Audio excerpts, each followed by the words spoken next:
안녕하세요. 카즈의 일본에서 살아남기입니다.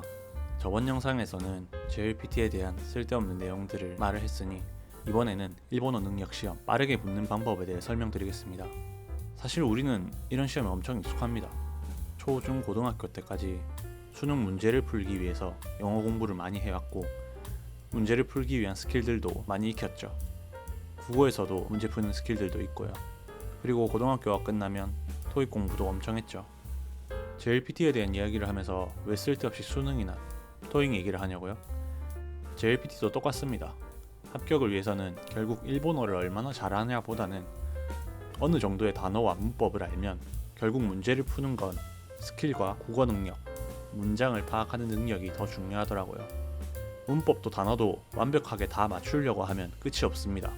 특히 단어는 단어 수도 엄청 많고 음독과 훈독까지 있기 때문에 다 외우는 건 불가능합니다.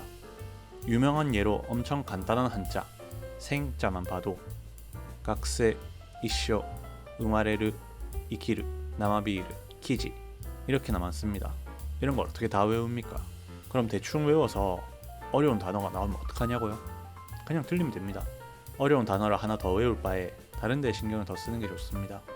그리고 웬만하면 택도 없는 선택지가 2개는 나오니까 50대 50으로 찍으면 되죠. 문법도 마찬가지로 택도 없는 선택지가 많습니다. 순서를 나열하는 문제 혹은 접속사 등을 찾는 문제 이런 것들은 앞뒤 내용만 대충 봐도 무슨 내용인지 짐작이 가니 문제를 바로 풀 수 있죠. 이제 독해와 청해로 가볼까요?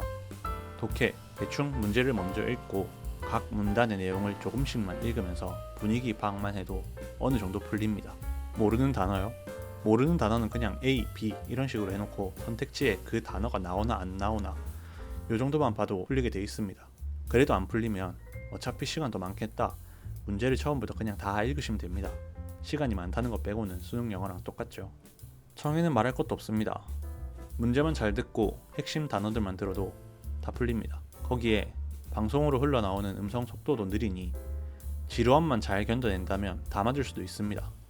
그럼 연습 문제를 한번 보겠습니다.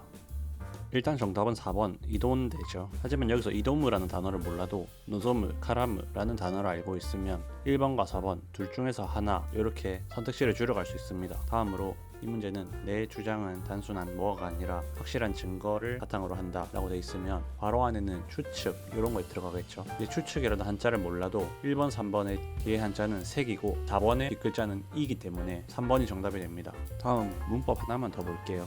이 문제 제일 쉽습니다. 문제를 보면 야스미, 지사이니 와 나카나카 뒷고 데키나이 쉬는 날에 뭘 하려는데 실제로는 잘 안 된다는 말이겠죠. 그럼 문장을 만들어 보면 가타스케요 또 오모이나가라모가 자연스럽겠고 그럼 마에니 쿄 고소가 들어오겠죠. 야스미노 쿄 고소 가타스케요 또 오모이나가라모 지사이니 와 나카나카 뒷고 데키나이 그럼 타비니가 남았는데 타비니미는 뭐를 할 때마다라는 뜻이니까 야스미노 타메니今日こそ片付けようと思いながらも実際にはなかなか実行できない라는 문장이 되겠네요. 다음 장문 독해 하나만 보겠습니다. 문제 카라스의 노력과 돈나 거도라고 나와 있는데 카라스가 뭔지는 몰라도 1번을 보면 호카노토리라고 나와 있으니까 세 종류겠네요. 그리고 능력 중에 기억력, 상황 판단, 그다음에 머리가 좋다라는 표현도 있으니까 이런 거에 유념해가면서 본문을 읽어보겠습니다. 첫 번째 문장을 보면 카라스와 아타마가 이というのは 민나 시테이르 그럼 이 문단은 카라스라는 새가 머리가 좋다는 거를 이야기를 하겠죠. 두 번째 보면 대와 아타마가 이というのはどういう能力を言うのであるだろうか그 다음부터는 머리가 좋은 것에 대한 설명 여러 가지 능력에 대해서 이야기를 하겠죠. 다음 문단에는 머리가 좋다는 것을 뒷받침할 수 있는 연구 결과에 대해서 이야기가 나오네요. 다음 문단을 보면 状況確認判断して行動するカラスはその点でも優れた能力を見せる 이제 다음 문단부터는 카라스라는 새의 판단력과 행동에 대한 이야기가 나올 수 있겠죠. 실제로 그 다음 문단에는 일반적인 새에 대한 이야기가 나오고 그 다음에 시카시 카라스니와 소와 이가나이 카라스는 다른 새들과 다르다는 거겠죠. 마지막 문단을 보면 実はカラスのこの能力が研究の障害になっている 카라스의 이 능력이 연구에 방해가 되니까 이 능력에 대해서 알아보기 위해 전문단으로 돌아가면 됩니다. 이전 문단의 마지막 문장을 보면的確な状況判断危険を回避する能力がカラスは他の鳥より優れている 상황 판단을 하고 위험을 회피하는 능력이 카라스는 다른 세대들보다 우수하다라고 적혀 있습니다. 이렇게 대충 본 내용만 정리를 해봤을 때 보기에서 1번과 3번이 남게 됩니다. 1번과 3번의 차이는 1번이 정답이 되려면 카라스를 실제로 포획했다는 내용이 나와야 됩니다. 그런데 시카시가 나와 있는 문단을 보면 카라스는 다른 새들과 다르게 포획하기 어렵다라는 내용이 나와 있기 때문에 3번이 정답이 됩니다. 이런 식으로 해서 저는 일단 이번에 170점을 맞았습니다. 물론 일본 생활을 길게 했는데 만점도 못 받냐라고 하시면 뭐 할 말은 없는데, 글로벌은 일본어 공부를 안 한 지 너무 오래되니까 솔직히 저는 이제 생활 한자를 쓰는 것도 잘 못합니다. 현대사회에 글로 한자를 적을 일이 얼마나 많겠습니까?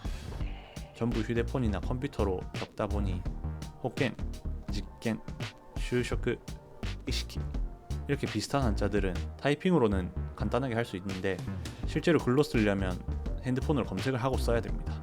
이번에는 JLPT를 쉽게 따는 법에 대해서 말씀드렸습니다. 정리하자면 단어와 문법을 적당히만 외우고 문제를 푸는 스킬만 어느 정도, 그리고 문맥을 파악하는 능력만 있다면 N3는 그냥 통과하고 N1도 120점을 넘어 고득점도 노려볼 수 있습니다. 이번 영상은 여기까지 하겠습니다. 구독과 좋아요 부탁드리고요. 일본 유학에 대해 혹은 생활이나 일본어 공부, 다른 주제도 궁금하시면 댓글로 남겨주세요.